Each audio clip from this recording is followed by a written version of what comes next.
काल रात्रीच ना मी मूग भिजवत टाकले होते, कारण ना उद्यासाठी माझी तयारी चालू होती. म्हटलं नाश्त्यामध्ये दररोज टेन्शनच असतं काय बनवावं, म्हणून म्हटलं आज काहीतरी हेल्दी नाश्ता बनवावा.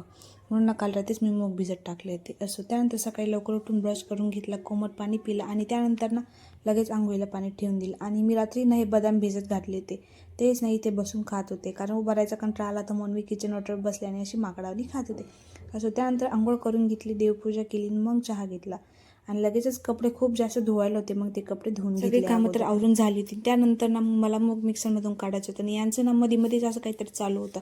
मला पाणी देत होते, मी तर पाणी मागितलंही नव्हतं तरी त्यांचं देणं चालूच होतं. शेवट जे मूग राहिले होते त्यामध्ये ना मी मिरची, कोथिंबीर आणि थोड्याशा लसणाच्या पाकळ्या टाकून घेतल्या आणि ग्राइंड करून त्यांचं ब्रश तर करून झाला. तर चला तर म्हटलं आता नाश्ता करून घेऊया, कारण उशीर झाला तर नाश्त्याला आम्हाला 10 तर वाजलेच होते.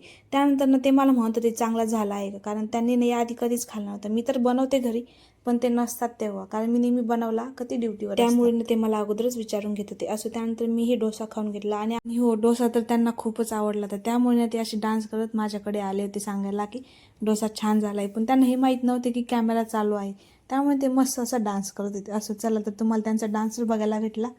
माझा डोसा करत असतानाच खाऊन घेतला, कारण गरम तर काही आपल्याला तसं भेटत नाही, म्हणून मी करताच खाऊन घेतला. आणि संध्याकाळी आम्हाला जायचं होतं बाजार, त्यामुळेच आम्ही निघालो होतो. म्हटलं चला पाणीपुरी खाऊन घ्यावा, बाहेर आलो तर आज. मग काय लाडकी बहीण पाणीपुरी खाऊन घेतली, त्यांनी अनलिमिटेड खाल्ली.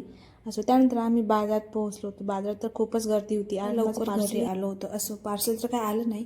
मग काय मस्त जेवण करून घेतलं आणि मला कॉफी प्यायचा मूड झाला. म्हटलं चला तर कॉफी बनवूया. मी कोल्ड कॉफी बनवली होती, पहिल्याच वेळेस ट्राय करतोय, पण खूपच मस्त झाली.